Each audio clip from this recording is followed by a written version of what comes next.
Welcome back to the Invisible Reality podcast. I'm your host, Reem Al Brahim. And today we are diving into a topic that so many of us have been thinking of and craving the power of stepping away sometimes. We have our guest, Carly. How are you doing, Oh, Carly? And haha. hi. Sorry. So happy to be here with you, ladies. We're happy more to have you. We were looking for this, me and Diana, forever. Sisters. And I have with me, joining me, the co-founder of Physician Transformation Institute, Diana Ruan. Hi, Diana worked as dedicated to guiding high achieving professionals through powerful to align with their work. So, Thanks for having me. This is my first ever podcast. So really? yeah. So it's great to be on with two of my favorite people. Yeah, I think, Carly, you've been joining PTI family from our last retreat to your family now. Since day one. It's day one. Yeah. Since day one. Yeah. So I'll go ahead and ask you first. So retreats focus on embodiment and connecting with the authentic feminine self. So for our listeners who doesn't know what does that look like, please explain this What to does them. it all mean?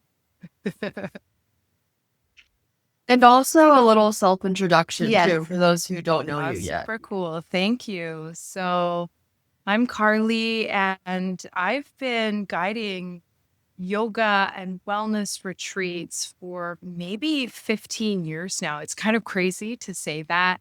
I started out going internationally to Greece and focusing more on women, to be honest. And then men really wanted to sign up, and men were like, why aren't we invited?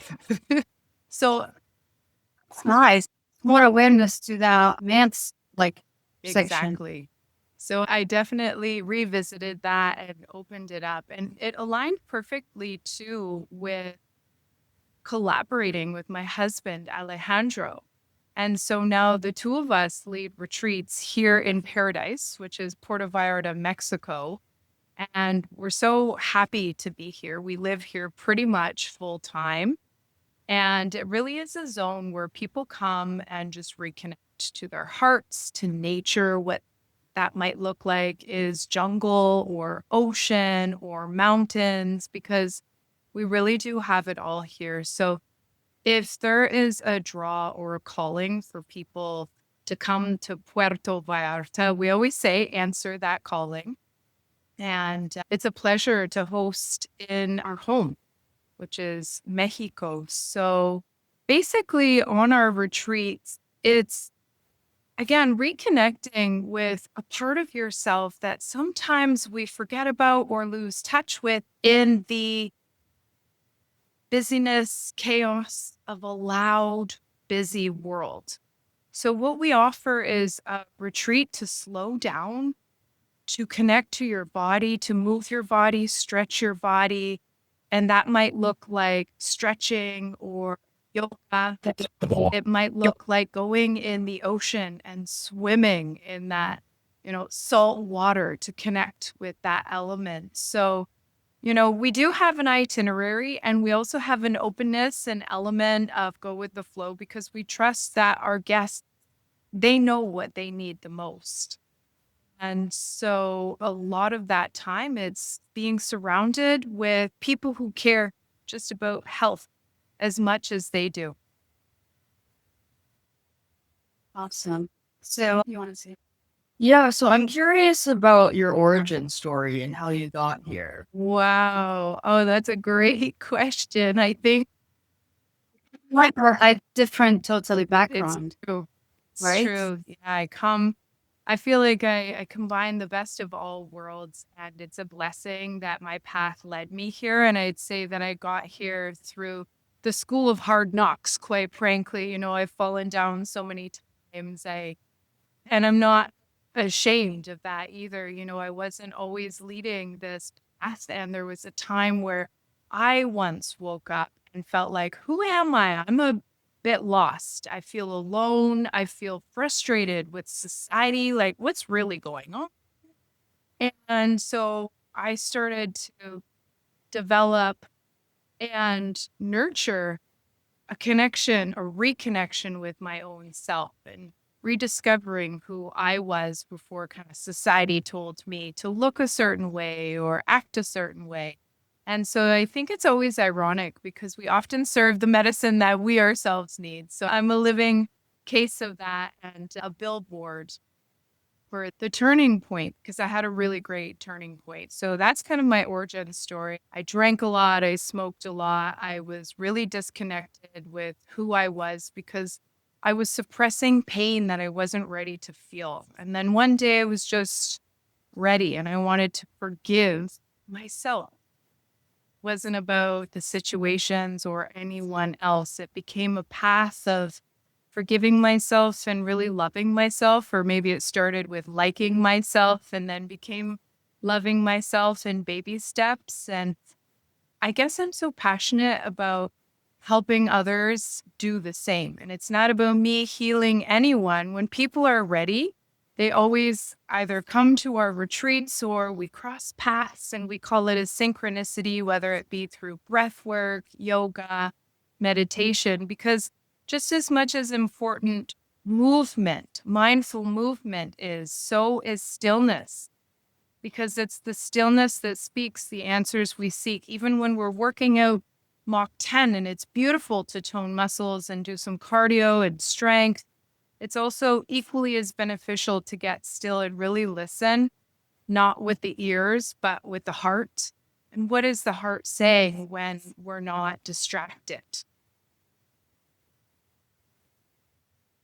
Yeah, I hear you. That's really interesting. I feel like you just gave a really relatable, sort of like broad strokes, like transformational journey that I feel like a lot of people can relate to, what like regardless of what step that they are on along that journey.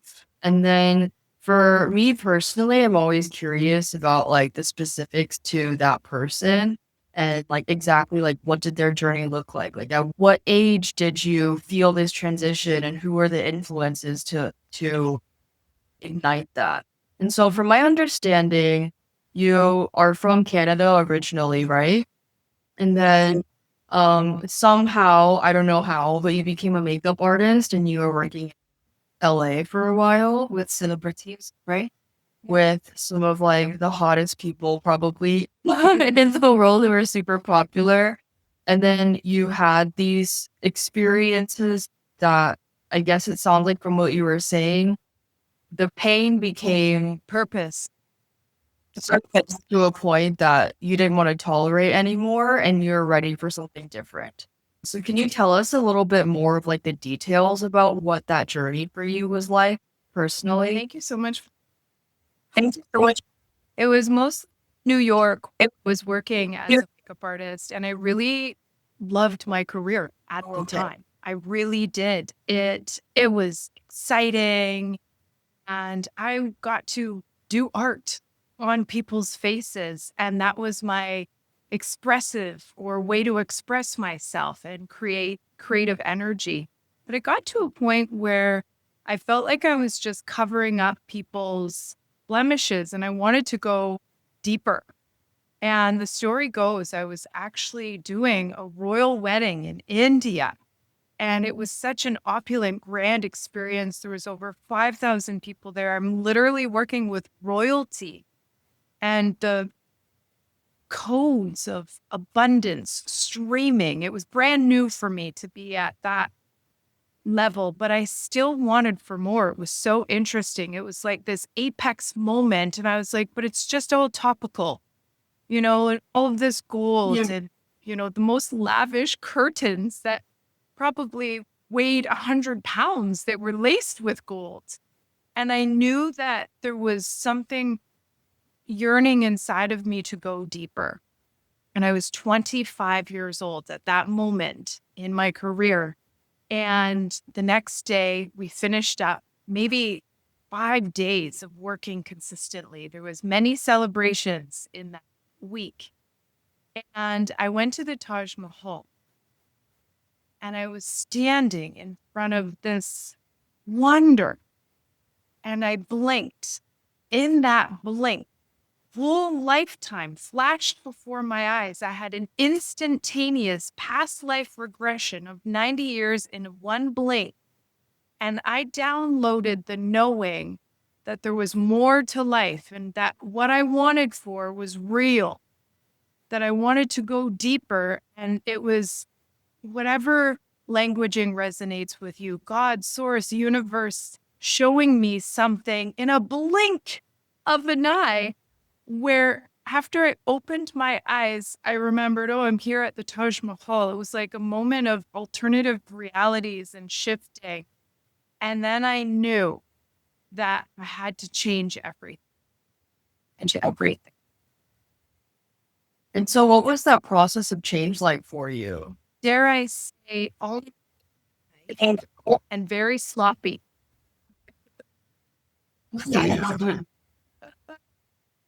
What do you mean by sloppy? I bounced back and forth. So when I realized there's more to this and that I started asking really big questions, the who am I realized that I had to, air quotations, break up with some friendships because I was surrounded with Okay. people who played small.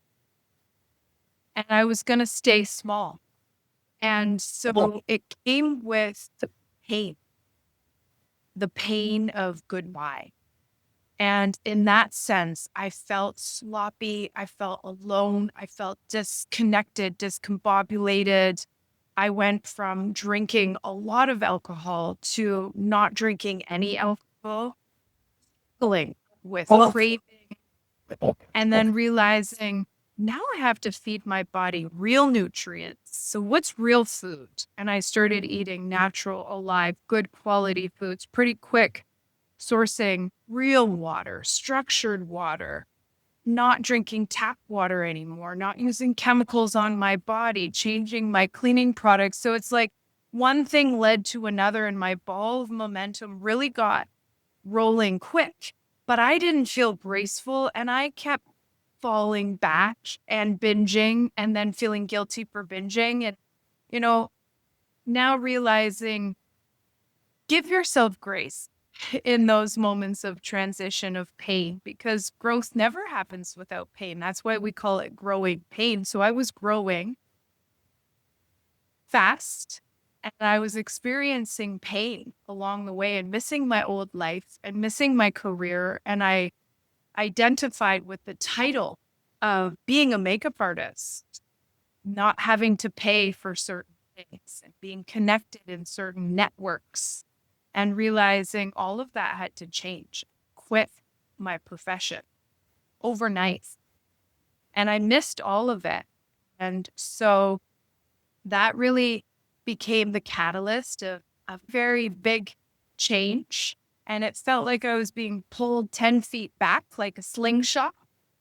And so to honor the pullback, because then what happened was I catapulted forward in a different timeline, if you will, or trajectory, where the base of my career is I get to help people through that messy, sloppy transition, take a break out of their busy, noisy life, welcome them with open arms and an open heart because I love myself in Mexico, in Puerto Vallarta, and give love to people who, sometimes forget to love themselves. We're good at giving love to other people. So a big part of it is I feel like my sole purpose is how I make money now.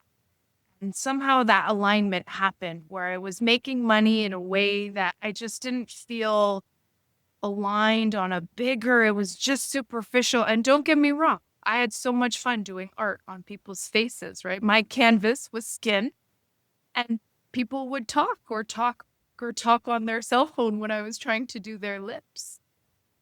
I learned a lot along the way. There's something came to my mind when you said I cut like a lot of friendship ties because people were acting small or they want to stay small. So what comes to my mind, if you were there and those people were family members, what would you do? Because for me, that's a dilemma. Like, I don't know what people can do about it. We always meet them where they're at. So along our journey, we're all just walking each other home. So sometimes I check myself because there's this, I think it's a Rumi expression. When you think you're enlightened, go spend a week with your family. Yeah. Right? Ain't that the truth? So we just meet them where they're at without expectation. Because the more we accept ourselves, the less we expect from others. So I always kind of turn it back on myself and be like, why am I triggered right now? I'll give a very tangible example. Why am I triggered right now if my dear dad enjoys 2 beers? Why am I triggered by someone drinking beers in my presence? And it's about me. It's about deep down because maybe I want to have a beer and I'm not giving myself permission to, or a part of me still resents. That's not really a part of my lifestyle anymore. So I kind of go through a process where I introspect what's really happening with me because it's never about the family member. We're all just mirrors. And so accept exactly where they're at. And we don't have to teach them, but we do have to love them. And love is the ultimate teacher. Thank you. I don't know why it just crossed my mind because some people, when they get into a transition, the people around them, I'll say it as it is, make fun of them, you know? Like some of the people see spiritual people are like cuckoo, crazy, you know? Or a weirdo. I don't know. Like, I feel like you have to be strong enough and transition while in the same environment because you can't cut ties with family. That's my culture. That's not possible. Literally. Yeah. And there's an expression that the highest frequency wins the room. Oh, yeah. And it's a law. And so that we get to hold on to that consciousness. If we absorb an energy that's not aligned with where we're at, then we're going to lower our frequency. But if we maintain where we're at, while observing where they have no choice other than to rise up and meet us. It might only be halfway, but in law of vibration, they're elevating and you're not lowering. And there's a resonance and that creates more coherence. And then there's an expansion between the two of you instead of a contraction. Okay. So I want to go back to retreat. You host your retreats in stunning places in Mexico. So how is that setting affect what participants experience are gonna have? Like how that's gonna affect them to disconnect and go and like end themselves. Yes. So first and foremost, where we're posting, where we love to host, I would say the most of all of our venues is an oceanfront villa. So number one, we've got the ocean and that steady flow, and it almost becomes white noise. And the other really cool thing is that we're surrounded by mountains. It almost feels like a hub while you're surrounded with the most lush greenery, bright colors, and sounds of the birds. And our venue, as you know, has some really cool frequency devices and crystal pieces of furniture. So you can literally go and charge on a crystal bed if you wish. There's a meditation hut. Yeah. You took full advantage. Yes. Oh yeah, I love the crystal bed. Yeah.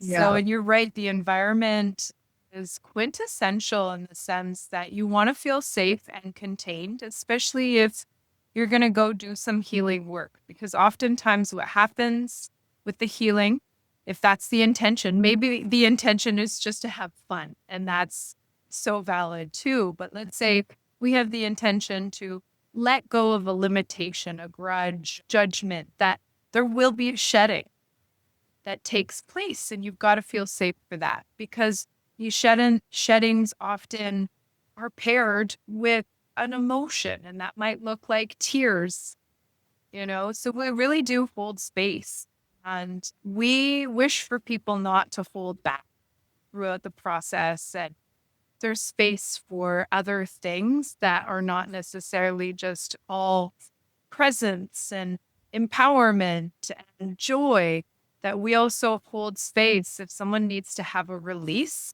It looks sloppy or makes a noise. There's a container where we're safe to let go, to let grow, and to let glow. Come back to your original luminosity. Nice. So before I jump to part two, the boot camps, do you have?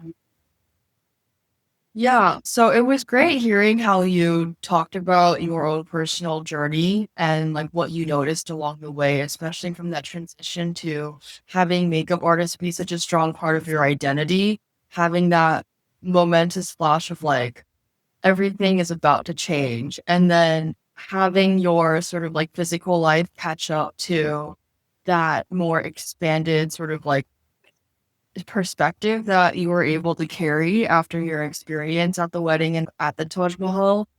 And the first thing that occurred to me was, I mean, I think some of our audience might be wondering, well, Carley's not a physician, so why are you guys talking to her? She said either.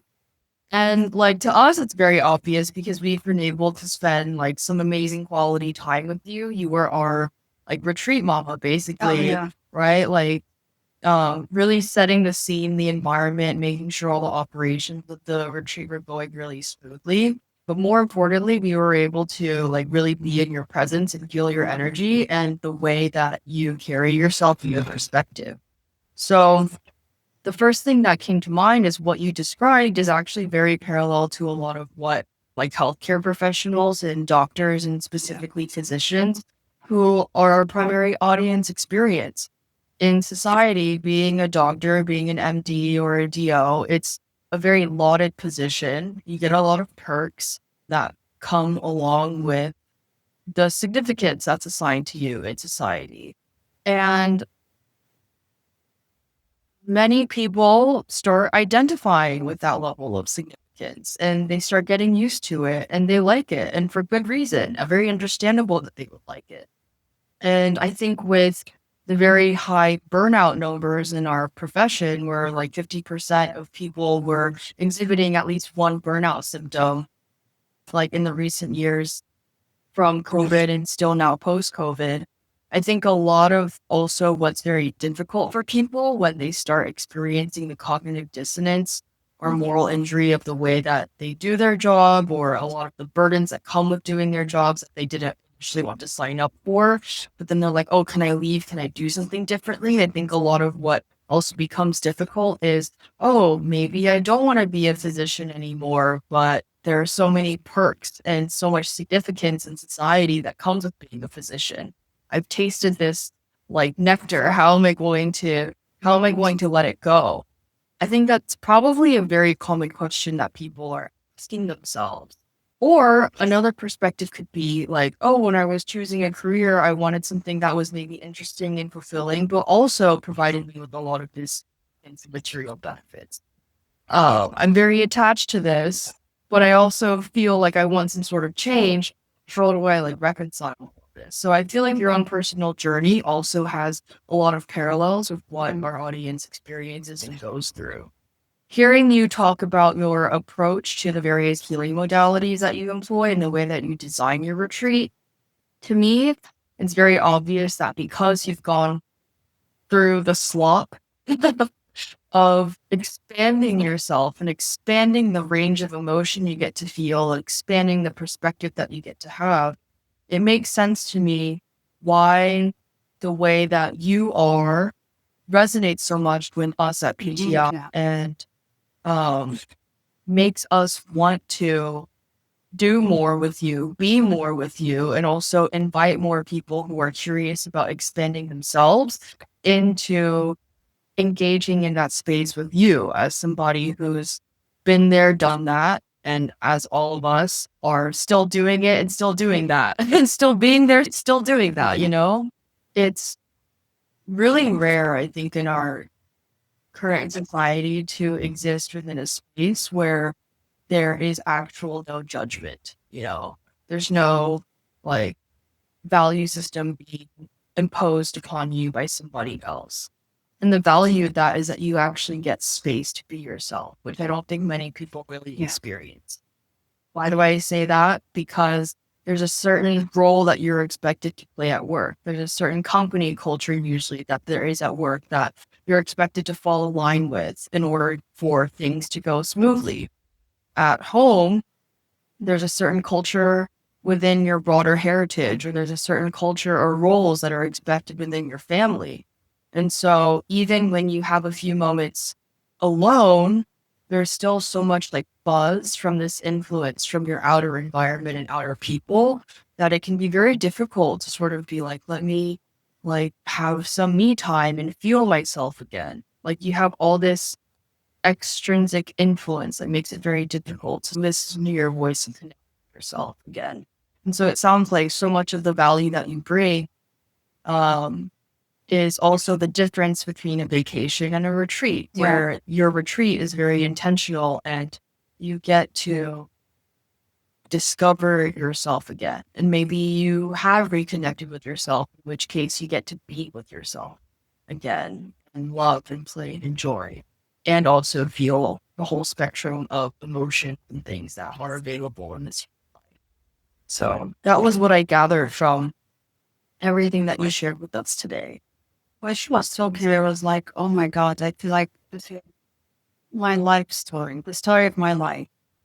Because even like the closest people to you, they want to see you happy, of course, but they take, like, for a physician, if you don't want to practice, like you feel not fulfilled, they are very attached to your title, like my family, let's say. No, you have to practice because you're a doctor. You can't just do that. Because you got an MD and then chose to not practice because you didn't feel aligned. Yeah, I wouldn't feel aligned with many of the morals around me. And for me, it's not about money. Some people, well, I'm fortunate I got supported, but some people would say, well, I have a family to support, so how can I do that? It's going to take a lot. And if he has a support or she has a support system, I think they can go through it. But if not, that might be impossible to find that, like, time and space, and to find themselves, to be yourself. So true. Sometimes I'll ask people when they're laying down in Shavasana and their heart is open and you've just completed a beautiful practice. You're, really connected with your breath. Your heart is open. And I'll ask people, who are you? Without using your name, without using your job title. And some people tell me, quite frankly, I was annoyed with that question because every time I said an answer, you told me without that, so keep going deeper. And I got a chuckle out of that person because they had the biggest transformation in the end. So what you resist will persist until the readiness and the willingness come into full effect. So it's really intrinsically rewarding to work with the ready and willing, because some people simply, it is not their time, and you still get to meet them where they're at, also not be triggered by their inability to participate on a deeper level. And that's okay too. So, a synergy always happens. A unification always happens. What I can liken it to is when we do a sound bath. We have instruments from around the world.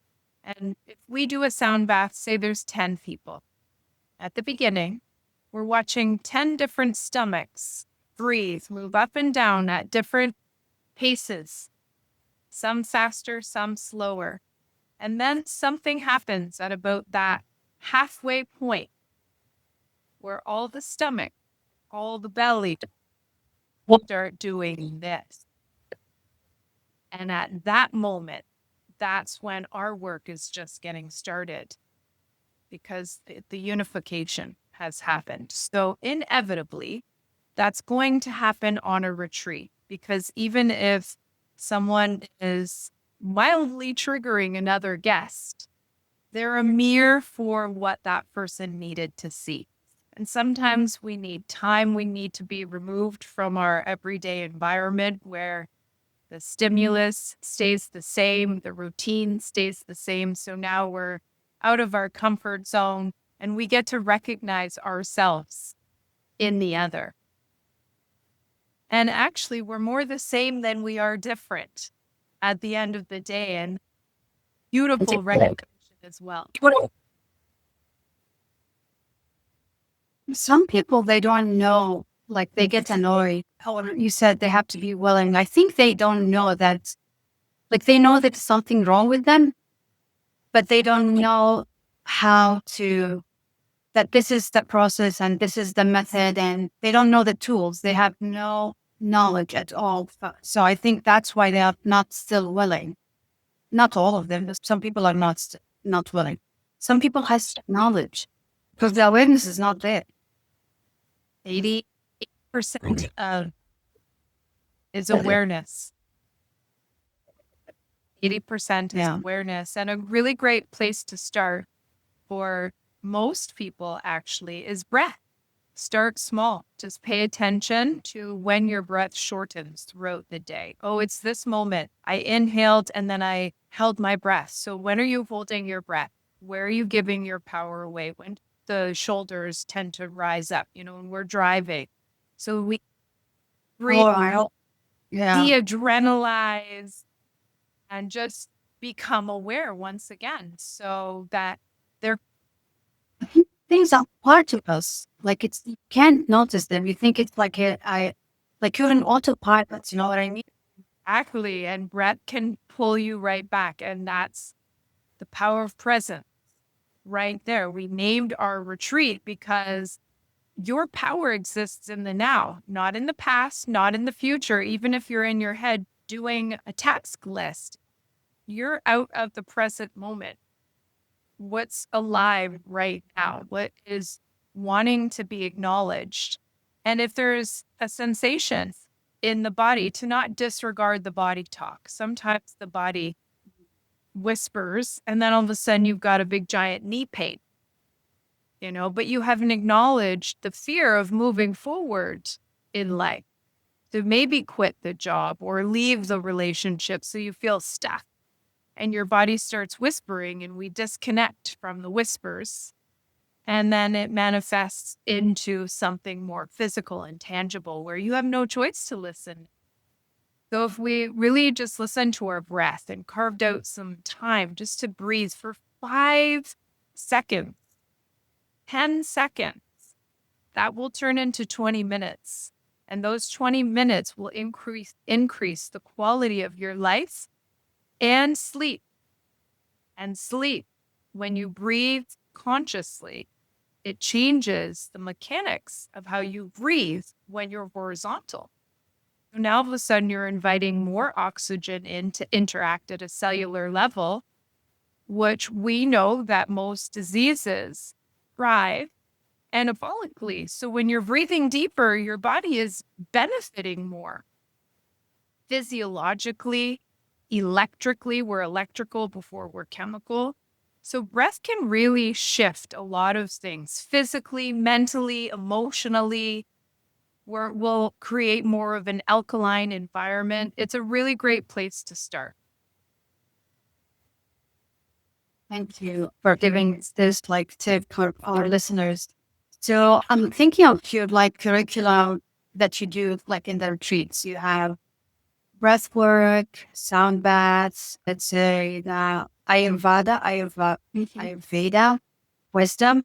So how is that woven into the retreat schedule? How do you do all of that? So we'll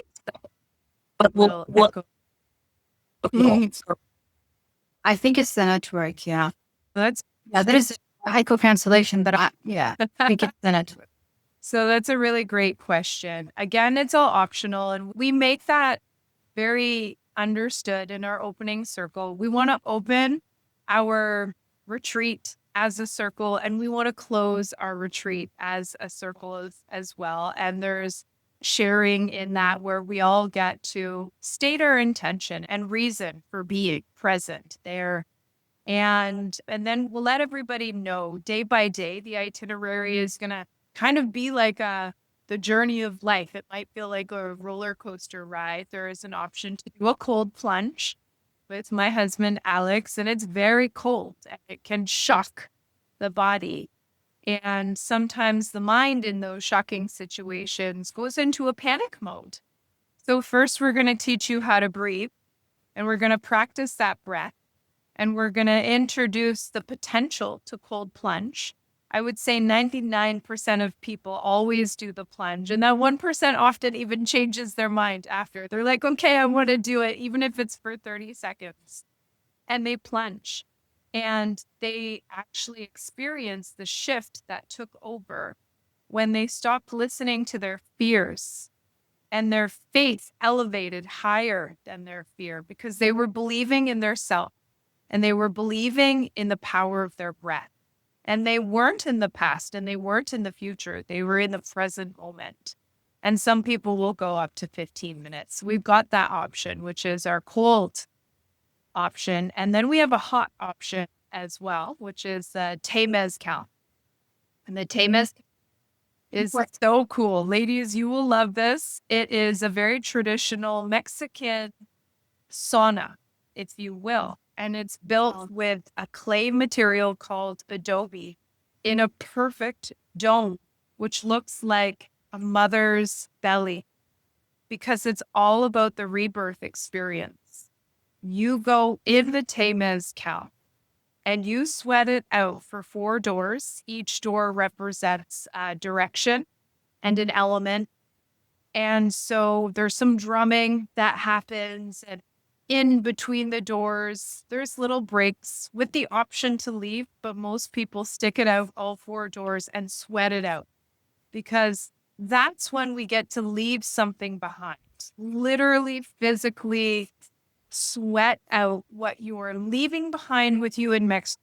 It's not going to come back with you into your future self or best version of who you are. So we do like to use the elements and give people the option of that hot cold therapy. They will happen on different days, and they will definitely pull people out of their comfort zones, if you will. And that's kind of the point, because that's when we learn the most about ourselves and our reactions. Some people go into like an instant fear mode and self-doubt, and they speak that doubt out loud to be witnessed. And the only thing to doubt is doubt itself. So it's just, again, it's a mirror to remember that I'm living with doubt, and maybe that's what I leave behind today. So it's an opportunity to, lighten up the load of the proverbial backpack that we tend to carry in our everyday lives. I love that there's such a natural and like elemental aspect of facing what you think is yourself, but is really a limitation that you could surpass.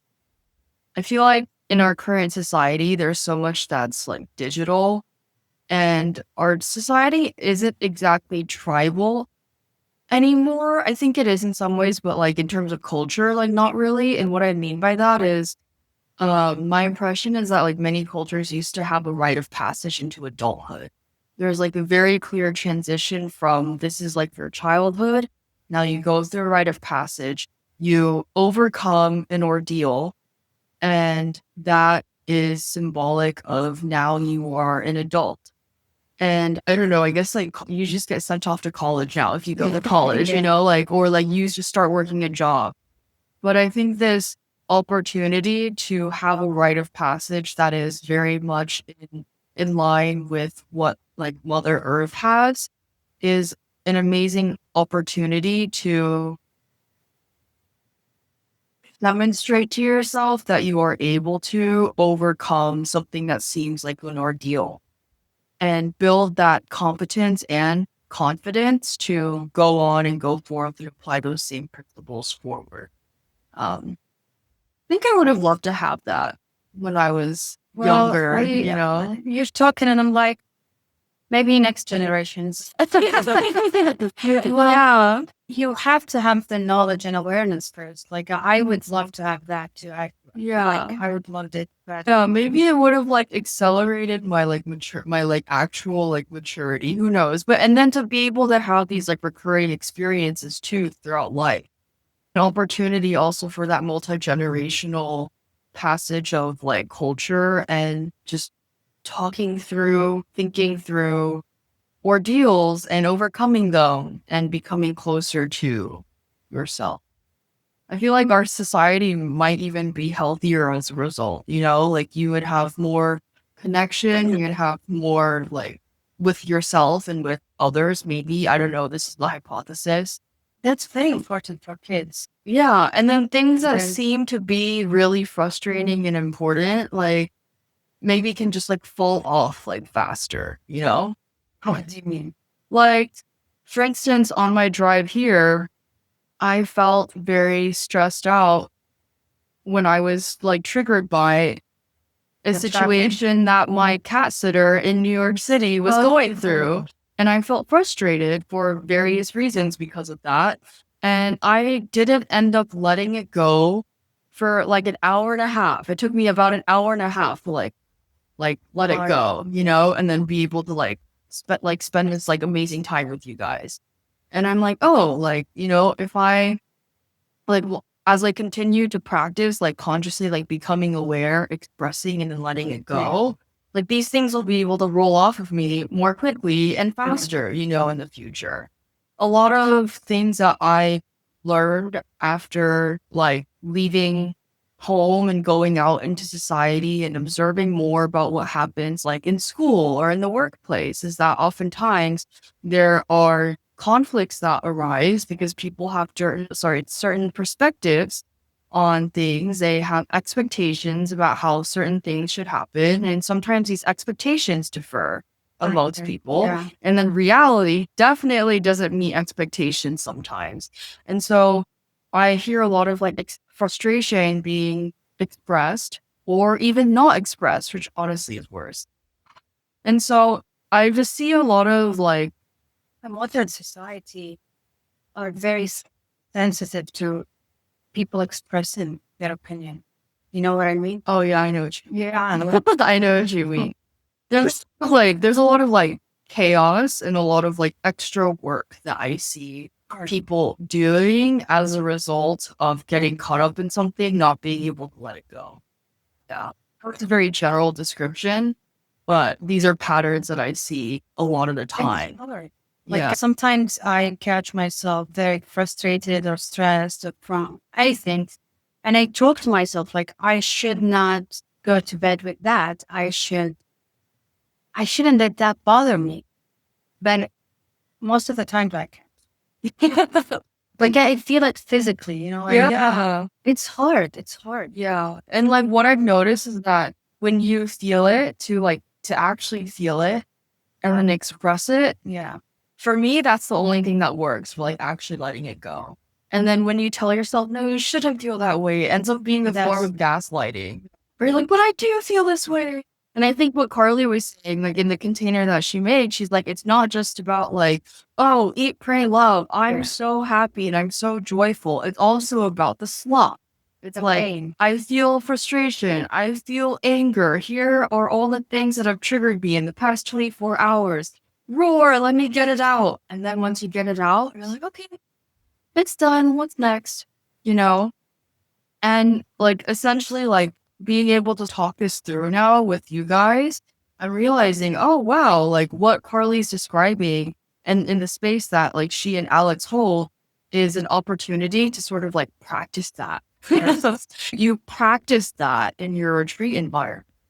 And then yeah, every opportunity to practice is another moment of you really being present with the whole spectrum of what this human life has to offer. So We so- really go ahead. what we preach. By the way, you said you were off for like an hour and a half, right? So that's actually pretty good because some people get stuck for a week or 2 days, right? So first and foremost, like we're always better than we give ourselves credit for. Like to have an hour and a half trajectory period where energy needs to move and it's moving, it's just reflecting back that's pretty good. However, that we do need to let it go. And this is where somatics come into a very powerful play or practice. I like to call my practices plays because then it kind of gamifies it and I'm only competing with myself. So that I'll figure out, first of all, that thing, that disappointment or the frog in my throat, where is it, right? Okay, throat, gut, maybe I didn't listen to gut, or maybe it's somewhere stuck between my heart and my throat. It's my heart wanted to say something, but my voice closed. So I'll tap and I'll just become aware. Okay, now I need to help this energy move with physical tapping and or clapping, snapping works to move and redirect energy because remember, energy is always in motion. So first we get still and we recognize where is that physical thing? How can I support the body and, honoring its process and also continuing the movement up out. And a big part of what has helped me through all of my tools and tips and techniques is working with the vagus nerve because it's quick and it's effective and one that I'd actually like to share with you both right now because I know you're so receptive. It might take your hour and a half trajectory down to 30 seconds. And it starts with the right hand at the nape of your neck. And then you take your left hand and you put it on your chest, right on top of your thymus.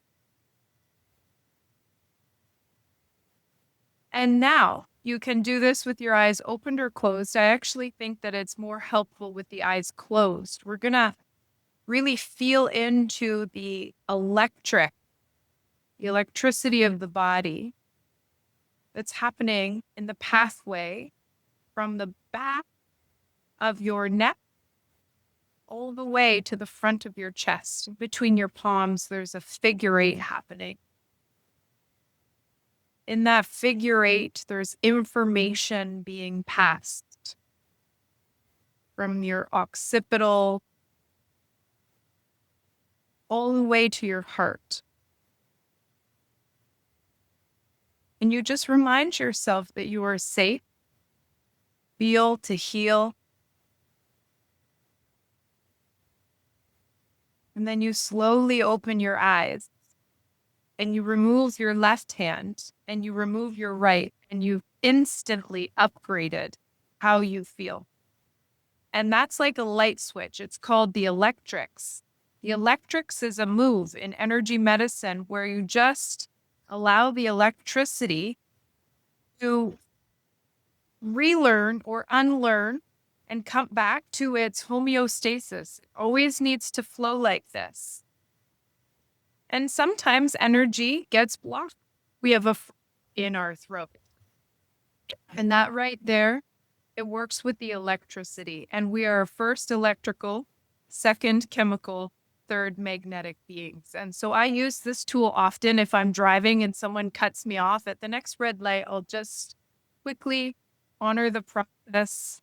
That the next red light, they were thinking, how does she do that while driving?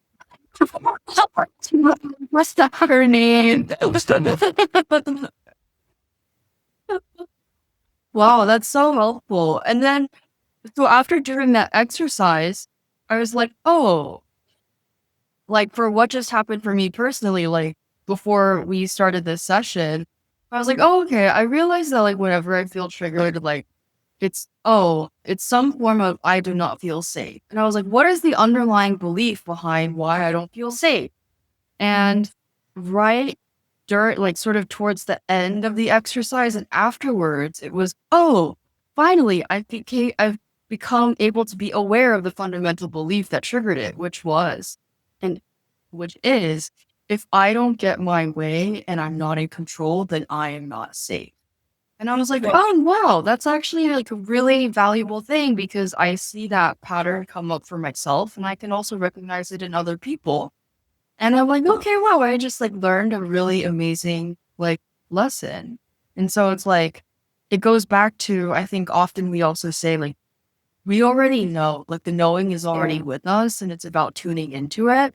And the exercise that you just led us through, Carly, allowed me to sort of like surface that particular thing that became so loud and clear. And I was like, oh, great. Now it's something that I can like actively like become aware of so much faster next time too. All we have for here in this life, there's time. We measure time in seconds, minutes, months, years, right? And we have time. So when we tell ourselves we don't have time for that 30 seconds, right? Or minutes, all we have is time while we're here. I love that. I That's love that very- so much, especially in our hyper productive society and Yeah. workplace, where it's like, to not have time and to be busy is a badge of honor. And it's, Oh, yeah. to me, like, and it's really not. It's really not. But like, to be like, oh, my time is filled doing this, my time is filled doing that, is a badge of honor. And the hardest thing for me is to actually take time for myself, not my doom scrolling time, but the actual like present time, you know? And one of the things is like, oh, I'm going to feel sad first, like when I take time for myself.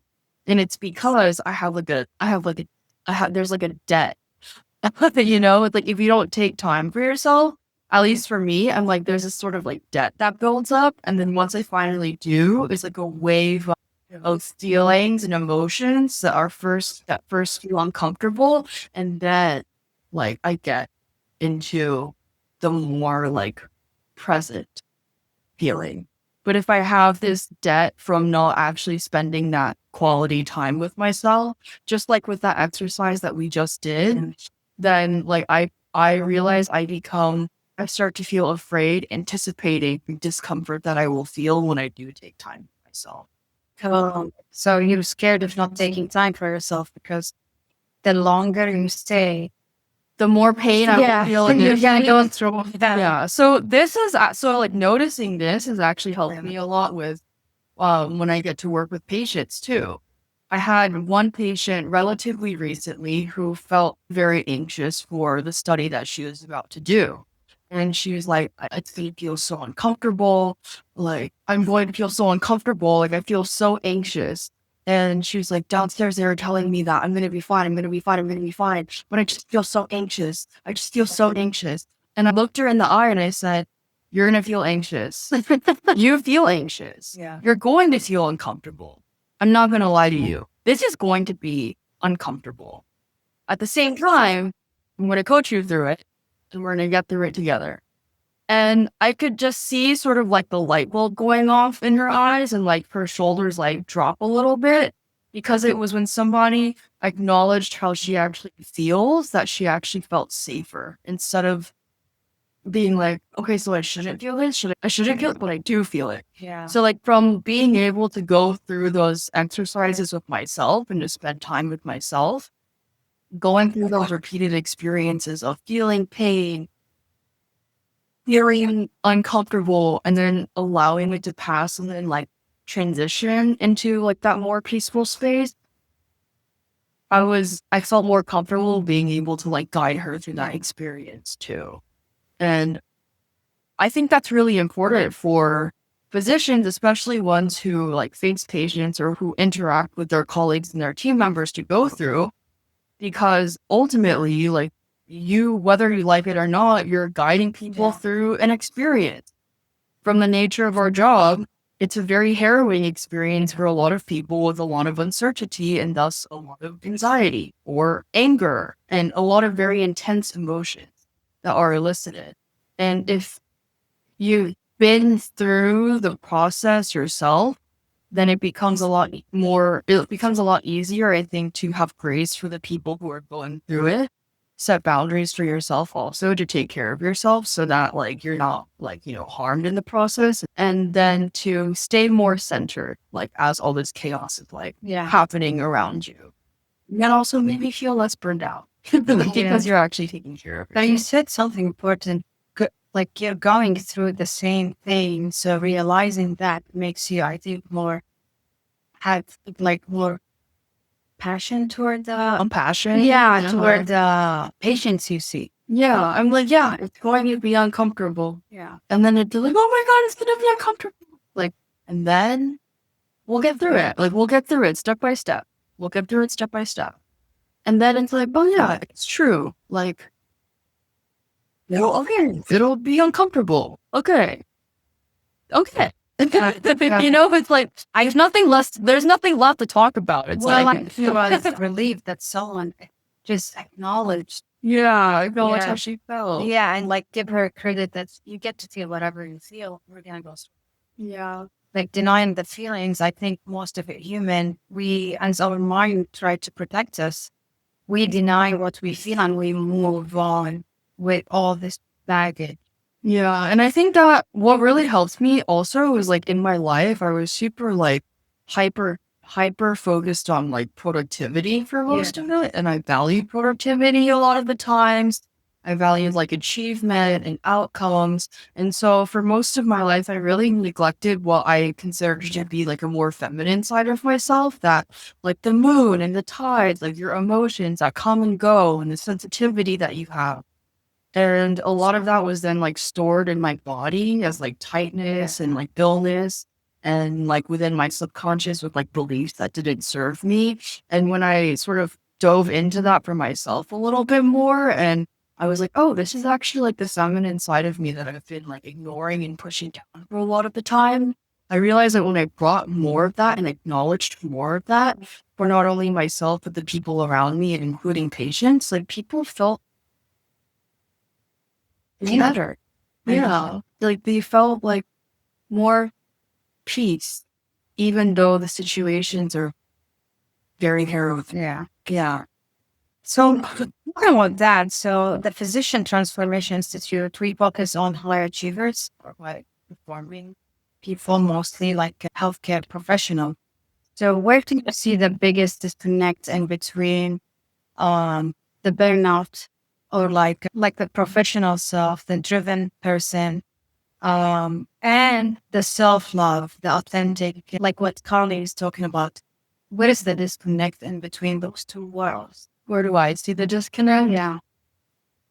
I think that it's not that we necessarily focus on certain high achievers. Like I don't think that's necessarily like definitely our crowd.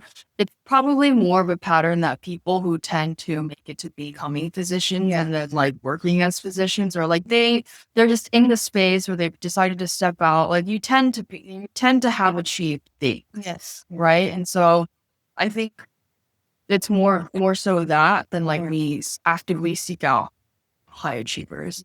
But I think that what I've noticed with different people is that when there is a disconnect, it's not so much that, oh, I'm doing what I actually don't want to be doing, or it's not usually like some like really big grand thing.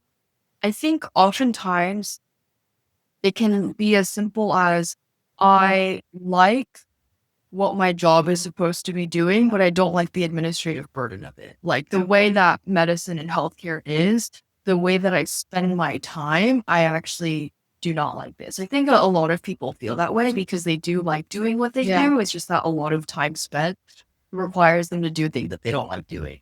I think that PTI does a great job of like helping guide these people through a lot of what Chang spearheads, which is the business and the AI, like technology. But that's also transform the person to have some time and like less burnout, right? Yeah, absolutely. Like they go through a transformation in their personality. I like few people I saw, let's say. Yeah, they like he coaches them, but it's there is so many integrated parts into that. Totally. Babe, the way that I see it is it's like this huge wheel and a huge cycle. And to describe a very big cycle using linear words is very typical. So for some people, it's like that. It's like, I like what I'm doing, but the way that it's being done, I do not enjoy, and I would like to optimize this. But I do feel like I found like something very fulfilling and aligned for me in life. For other people, it might be, oh, I have gone through this, like it's been a journey, and I feel like it's time for me to align something different in my life. Want some sort of change, not only in how I see the world, but also in what I actually do. And for these people, I think the fun part for me in engaging in our community is the navigation part of, okay, so what is your story that you've been telling yourself? What do you feel excited about? How do you want to feel? And so it's like asking these types of questions to get to the bottom of what are the beliefs that have currently made up this person's life. And what do they want to change to enter the next stage of your life? And now, and then like, can we allow our community to also like flourish together in that way, and an ecosystem of more people engaging with who they are and what they like to do. And I think the really exciting thing for me too is that it looks different for everybody, because everybody's unique and everybody's different and everybody has a different timeline. So the short answer is that everybody's life is really, I think, can be fun and interesting in their own way. And the way that PTI likes to, the kind of relationship that PTI like has with people is, okay, well, like, let's discover like who you are and where you want to go.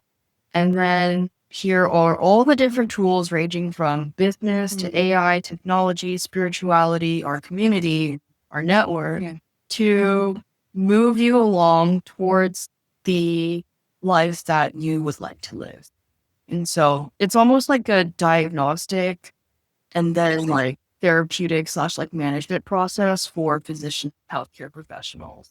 Yeah. For me, I PTR made me feel I'm not alone, because I thought I'm the only one who's feeling this. And then I feel like I told Annie, I'm like, there are some people like me. I'm like, because I felt alone. I felt I'm a loser because I didn't practice, but that's all ingrained in my mind through the culture. But anyways, yeah. So are you a loser, Reem? No, I'm not. Then what are you? A healer. I don't know. You're awesome. Thank you. Well, I feel like I'm surrounded with the right people who align with my values and morals and lives. That's what BTI for me. But as you said, it's different from one to another. I wanted to ask you and Carley. So Carley, you focus on integrating lessons back home there in Mexico. And Diana, when working with your clients and BTI, let's say, what are the most crucial steps wired to the deep embodied wisdom gained on a retreat and successfully translated into impactful changes in like demanding professional life? Oh, okay. So collaborating the retreat and so what is essentially our perspective on integration and how it happened? yes. Carley, I'm so curious about what you have to So say. first and foremost, I just wanted to say how important I see PTI as one of the most critical, important, and beautiful groups. And I know will continue growing because I see and feel the momentum. And it was just a real pleasure and an honor we crossed paths, because your whole group that I got to meet reinstilled my faith in your community. And I'm so jazzed about where we're all going after meeting you and seeing what you guys are fulfilling. Maybe in short, I could say we're healing the healers, because all doctors are healers. That's why you started the profession, because deep down, we all know you wanted to help people. right? And sometimes we help people so much that we forget to help ourselves and turn the love and the light and the compassion inwards, the filling your own cup, right? Maybe feeling empty, feeling tired. So it's a way that you guys gather in community and really prioritize in the most selfless way of filling your cups in order to fill other people's cups, and do it with soulfulness, with love, with integrity, with efficacy. And it's happening. So I wanted to highlight the PTI group and thank you. It's big. It's important. I stand behind your mission. I see you, and I will always open-heartedly collaborate with you guys in any way, shape, or form I can. Thank you, Carly. So Well, now integration is everything. Integration is just as important as intention because it's the follow through.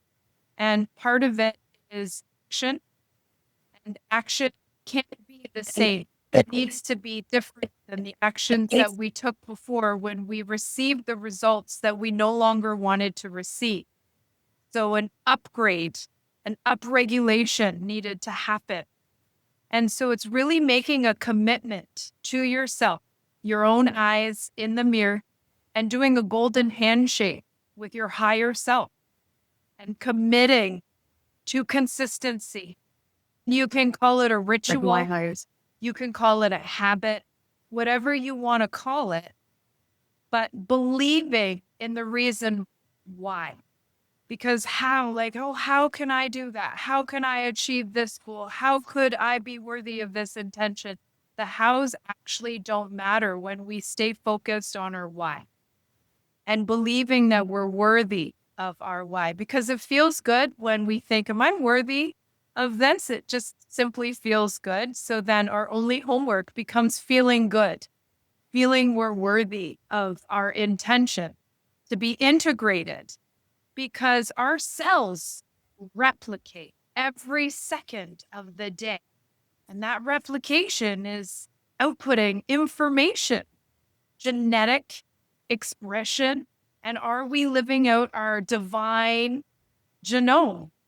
Or are we living out, a lower timeline because we believe my grandfather had diabetes, my mother had diabetes, and now I'm going to get diabetes. And we can change our belief structure. Believe that we're worthy to turn on the healing genes, that indeed those healing genes are real. Indeed, those mutating genes are also real, and they're all working for you.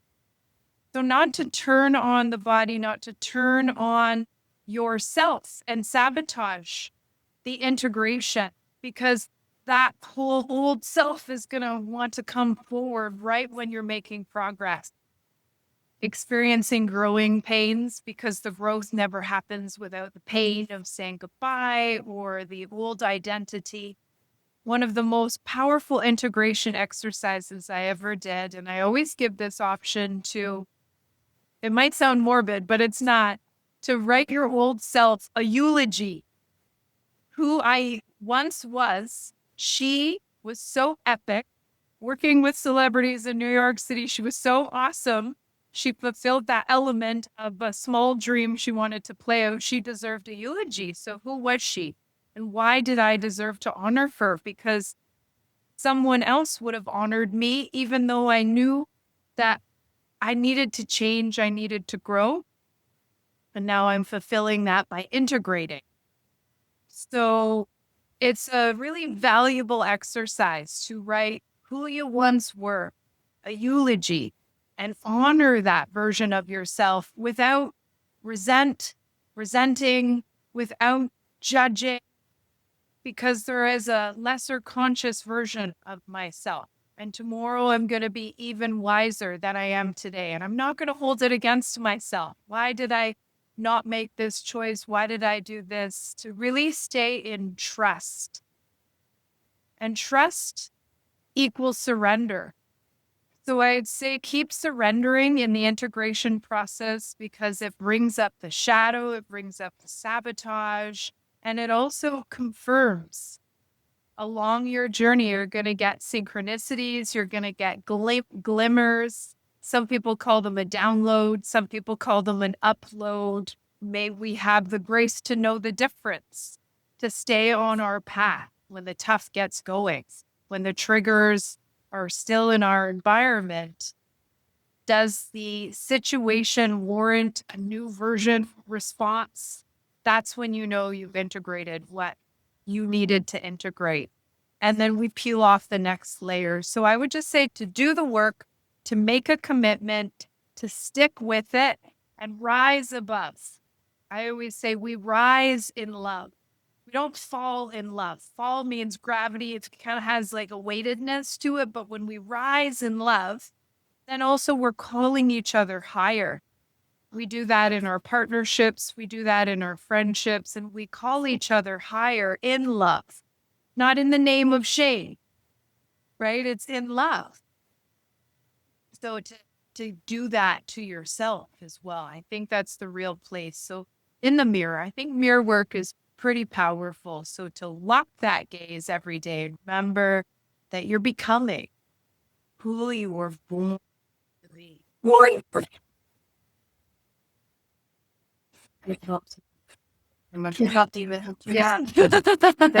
There's a like a phrase in one of the songs, I think.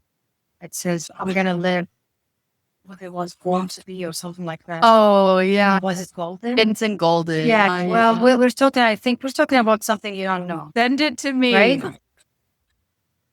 Oh, it's it's a cartoon movie on Netflix that we all says that way. So do you mentor them or like, how do you say, guide them through integration? Yes and no. The whole retreat where, we hold space and we also give a lot of space as well for the integration to take effect in the present moment, because that's our theme this year.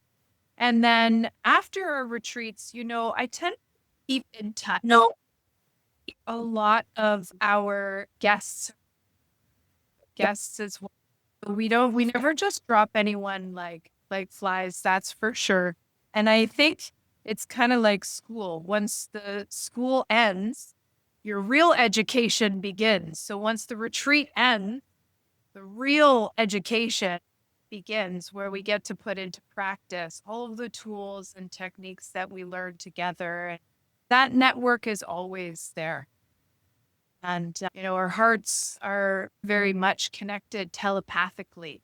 It's kind of funny. And you guys have this with a lot of each other, and myself included. It's like if I'm thinking of you and all of a sudden I get a text from you, I'm like, thank you. Yeah. That's good to keep in touch. Well, Diana, for all our listeners, why don't you explain or like elaborate on how we integrated after the last retreat with Carley? Yeah, definitely. It's actually the thing that I'm personally most excited about for Me too. PTI. So So the retreat that we had in August in Puerto Vallarta in Mexico was our third annual flagship retreat. And this requires some backstory. So the first two retreats were just as powerful in their own way. We had such a strong like group connection, and we've all really, become just like connected for life because we just all saw each other. So it's such a raw way that was very strong. And so the structure that we had is we had like a WhatsApp group chat. And then usually what happens, sort of like with any like really amazing event, is people are super excited. There's all this love. There's so much expression. And then as you go back into your like daily routine, into your environment, that starts to sort of like trail off. And then maybe after like a couple of weeks or a couple of months, you don't really have that much like group synergy and interaction anymore, just because you've gone back to a different environment. So we built a really strong community around these past two retreats, and they were super strong. But what I started noticing was like, oh, maybe my brother would hear from someone and I would get to hear like some amazing news about this person, but it was through my brother. And I would think, oh, I wish that like I could talk to this person Yeah. too and like have that like close connection where they're like updating me too, you know? And so I kept on thinking this basically for like 2 years. And so what I decided for this retreat was, you know what? I'm actually going to do something about it now because I'm fed up with that. Like I want something different. And so my hypothesis was, well, if if I create a space and an offer like dedicated time and space for all of us to meet regularly and commit to, let's say, at least 1 year, right? Like Yeah. post retreat, what would happen? And my hypothesis was that instead of people just being like, oh, let me just like reminisce on what a great time we had, and then just talk about the same memories over and over again, instead of something like that, that I feel like often happens with like events, like your typical event, what I hypothesized was that we would be able to cultivate an environment where not only do we feel the energy that we felt during our retreat, and not only are we like out in that like space that we had at the retreat, we can actually go further and go beyond and continue that momentum to continue like bringing that energy through us like into our everyday lives. And that was my hypothesis. And so we've had probably around like 7 of these like bi-weekly gatherings, now 6 or 7. Well, since we came back, which was August, I don't know. Yeah, somewhere around that Yeah. number. Every 2 weeks we meet. Yeah, so we meet every 2 weeks now virtually. And what I've noticed, And it takes like sometimes 2 hours or 3 hours. oh, it's just 10 hours that just flies by. And And not necessarily everybody attends, Yeah. but everybody who attends, what's ended up happening is we'll like talk about what's going on in our lives now, in our perspective now. And everybody else will have some sort of like love and perspective to share. And when that happens, because we're all going through our individual lives now, there's this amazing like synergy where we all essentially like advise each other. And not only do we advise each other, we also take action on the Yeah. things that we're going to do. And resources. yeah, so like we've become a super, super strong knit, just like Yeah. community. Also with each of our own networks that are maybe Yeah. like not a part of this. And we've been able to also like draw in people from our network and connect them to other people. And so instead of it just being like, oh, we had an amazing retreat, we're actually all building together in our own unique way and very organically the kind of like ecosystem that we want. And we're all supporting each other and we all just love being around each other. Yeah. And it's like if someone has a question or struggle in work or something, they would pop in. They are like, I had this and this. And then another person has the resource or like the answer, like any tool to help. Yeah, like They would help each actually. other. Yeah. Yeah. And it's awesome. And I think we are actually going to dinner sometimes together. Yesterday they were at the Renaissance. Yeah, we hang out. Yeah. So it's nice. I love it. Yeah. I love it. I feel like they became like the family. Yeah, Yes, really and extended the US. family. Yeah. It's like having your own personal advisory council Exactly. that ages with time. Like Yeah. we're like a fine wine. Yeah. Even last night, we were at dinner with some people in the group, and one person has been there, done that for something that another person wants to start doing. And the advice that he was able to give this person was like, I just saved you at least 8 years and Oh my $14 million, you know, in like pain, suffering, and opportunity cost. So I recommend that you actually do things this way instead. And I had a great time because I was able to ask this person, like different questions to be like, oh, why do you want to do things a certain way as opposed to another way? And to be able to sort of solidify her own unique like perspective and bring that out Yeah. into the real world for how she wants to live life. And that's really how all of our interactions are. And it's so normal and so natural for us. And to me, that is integration. You have this core value of love and play, and also this core value of the structure, fundamental understanding of human life, which is, to me, it's you're here to experience like the whole spectrum. You're not just like rainbows and ponies, great, but also part of the rainbows and ponies are like all the painful things and all the ugly things that come along with it. And so to have this very, what my brother Chang likes to call non-dual philosophy, but wrapped in in like this space of like love and play. And then you have someone like me who's like, how can we have fun with this? Yeah. How can we have fun with this? That to me is like a really fun process. And then I've been able to have one-on-one integration sessions with people too. And what it's been is like someone will label like a perception that they have or like a feeling that they have. And because I was at the retreat with them, I'll say, well, this is what you said then. This is how I saw you then. And like, this is the this is like fully and wholly possible for you, And what I see is here are the steps on the ladder for you to be able to do that in your current environment. And so being able to do integration with a group of people who have been there with you and you commit to actually like being that community, that I think really is integration because we're not alone. Yeah, I went for work. I became friend with everyone there. Everyone like has this harmony and it's like energetic harmony. They work in harmony. They talk in harmony. No one got irritated by another one. Like I didn't see it. Well, I assume no one, but and if we do, that's okay. Yes, it's like we didn't. Like everyone were like so loving, so advising to the extent I was looking, and I'm like, I told him, those people are genuine. You don't see them every day. You don't see them all the time because he always told me in the modern culture and Western culture, there's no free lunch. And I'm like, I resisted for a while to think that's true. But then when I start believing it, he's like, yeah, good people exist. And I'm like, you changed my mind. And now going back to how I used to think. So no, good people exist everywhere. Like they will give you an advice without getting any gain from it. You know what I mean? Well, I feel like it's, if you help people, you help yourself. So those people are there, like they know that. You know what I mean? They don't want any like materialistic gain. So yeah, I'm glad. You too. We did.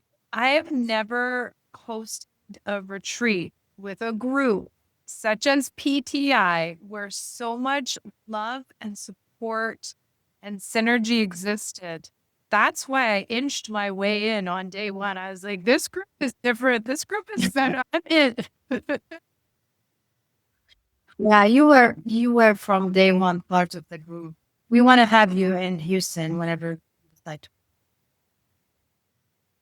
So that's bring me to the question, like what are the biggest challenges that the people after the retreat, the attendees, would face in their daily life? Like what tips would you give or like a tool for them to get back into the mind state they were in the retreat and start integrating things? I think that might circle back to the awareness piece, that to remember that we are awareness itself. We're the source of our awareness. And although we can't always choose our 60,000 thoughts a day, we can choose our focus.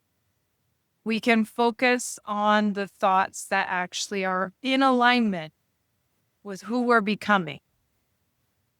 In alignment with keeping our power and not assigning our power outside of ourselves or blaming a situation because, and that means that I'm a victim. So really become aware of the thinking process. Thinking is going to happen, but we get to choose our focus. And that focal point in yoga, we call it drishti. So it's a Sanskrit word. That drishti is very important because when you're shooting an arrow, right, might feel like you're being pulled back. In order to catapult, you've got to have your eye on the bullseye, which is your drishti. So you're focusing on the outcome that you want with belief. So not letting that doubt creep in when it wants to, because it does. Doubt doesn't want to die. The old version of ourselves doesn't want to die. And going through that ego death, or we don't want to bastardize the ego altogether either. Right? It's such a gift for the self to be human. Otherwise, we're still a soul in the formless realm. We were here in the physical form. So, allow the ego to be expressed, but don't just buy into every silly thought that the older version of ourselves used to have. If we want to be different, we have to recognize it starts with thoughts. The universe is mental. So clear the mental clamor and focus our awareness on where we're becoming with belief.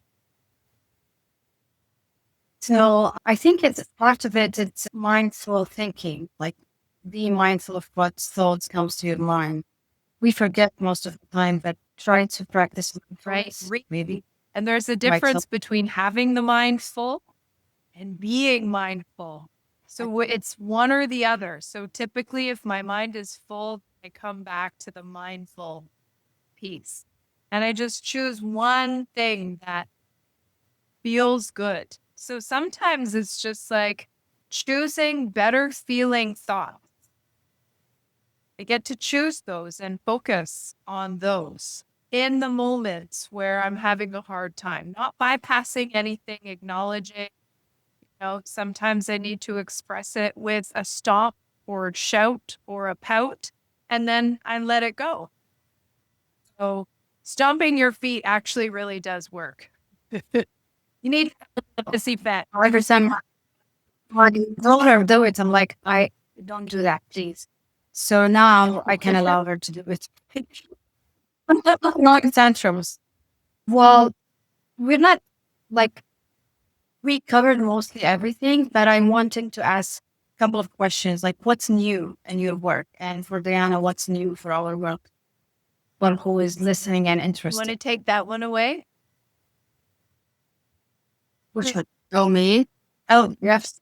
I'm like, which? Yeah. So, do you mean what's new for our work at VTI? Yeah. Yeah. So, I mean, there are a lot of things on like the tech side and like business side that I think Shane can speak to. Like, for me, as the director of our community and our congregations, what's new is really the integration sessions and these bi-weekly gatherings and quarterly in-person gatherings that we've had since our retreat.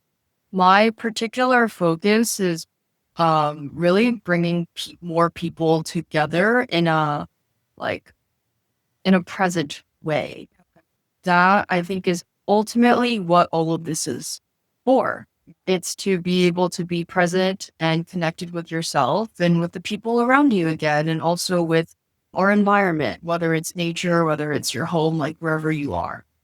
The ultimate purpose, I think, of medicine and healthcare and the things that like my brother's building out with our team on the tech side, on the AI side, the ultimate purpose of all of this is to facilitate the presence and the community and the connection. So for me personally, it's really carving out that time and space to be able to do that. And I think covering the whole mission and project are most of them getting toward helping physicians to lower the burnout, either by tech or like bringing people together. Yeah, it's like, how can you effectively be the person you want to be, help people in your team be the people that they want to be, while the structure of the way that you do things is conducive to that. And like, ultimately have the time and the space to be present together. Like, why do people fear death? Many reasons, but one of them is, I now don't have the time and the space to be physically present with my loved ones anymore. Like, why do we want to stave off suffering? Why do we value quality of life? What's about Carley? So beautiful. So I would say what's new? Going back to school for things that spark my curiosity. I think curiosity is really important tool to harness. It's often connected for me how spirit, passion, curiosity to follow. And just recently I finished a Pilates teacher training. So my roster, I love the way Pilates made me feel, because I have to admit, I didn't think it was going to be easy. I just didn't think it was going to be as hard as it was, I was humbled. It looks easy. It looks very smooth. Yes. So really just taking time to keep practicing something that's new and challenging, and then slowly dripping it into some of my offerings. So what will be new coming soon will be like a yoga Pilates fusion practice all on the mat. And then eventually kind of going into the reformer route and bringing yoga into the reformer as well. So I want to combine the best of both worlds. I love that because the reason that I don't like most workout classes is that, like, for me, that time with my body to do physical things is a very, like, spiritual time. I think that's why I love, like, Kung Fu and Qigong so much, like, ever since I was a little kid. And most of the workout classes that I've been a part of have been very mechanical. Okay. And so I think for you, Carly, to be able to offer something like that would be my personal dream come true. Thank you. We're thinking to go for that in a retreat. Like the like Let's go. like move it into the Reem, schedule. You're going to have to come to find out. Oh yeah. I was like, what? Oh yeah, I will. We decided, like, me and my husband, to have the time to do those kind of things. Oh, absolutely. Yeah, every Yeah. now and then, whenever we can. So that's what we want of them. And your retreat dates. February Yes. 28th, 2026. February 28th to March 7th. February 28th to March 7th in Puerto Vallarta along the beach side of the villa. Yeah, and anyone who's interested, we're gonna have all the information of, like, your Instagram, if you have a website. If you don't mind sharing the email, we're gonna put it all for the audience. Very cool. And it's one and the same. It's the Power Flow couple. That's Alex and I. And we've got the .com. So it's the powerflowcouple.com. And that's also our Instagram handle as well, where we share a lot of our daily offerings and also our annual retreats on both of those platforms. Awesome. So one more question, the last one. So for people who are not financially to join a retreat or, like, have a new coaching program, what's the one thing advice that you would tell them, or, like, you would offer for them to do it in a daily base so that can help them? I have two answers for that one, but they're both simple. That doesn't mean easy. So we honor the simplicity of number one, inversions. To get the heels higher than the heart. That will change the physiology. We instantly stop producing adrenaline upside. Oh, I thought metaphor, like you really Yeah. physically, you mean. So to Yeah. invert yourself and start small. So get your heels higher than your hips and eventually get your hips higher than your heart. Eventually, in the yogic world, they'll get their heart higher than their head, and it's a headstand. And that's actually the king of all yoga poses. The queen is shoulder stand, and it's also an inversion. So both king and queen postures in yoga are inversions. And so just to really honor the power of inversions by going there, starting small, 30 seconds to 2 minutes, 2 minutes to 5, and so on.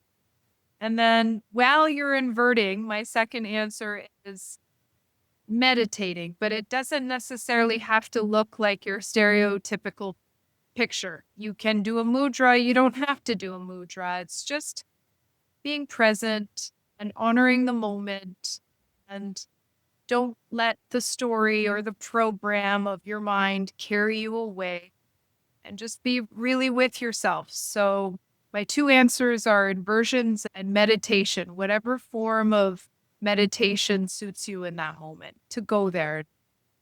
Hang out with yourself. You'll never be lonely when you enjoy your own. Some people are scared to be with themselves. You know that, right? Yeah. You?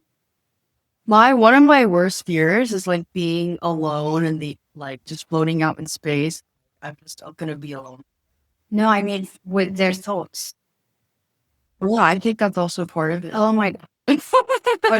No, but I share that to say, like, I think it's very common and Yeah, it's it's very very common. relatable, you know? Yeah. So I'm going to be doing that right after this is over. Yeah, no, I was thinking about it. We're going to the other room and like inverting. We'll be inverting ourselves and meditating. Thank Yeah. you very much. Thank you, Carly. Thank you. This Thank you, was Carly. really a very insightful discussion and very casual one. Thank you, Diana, for coming to Houston. Yay! I really want to see you soon. So, Me too. Thank you so much. Also, I always enjoy every moment in your company, be it virtual or in the flesh.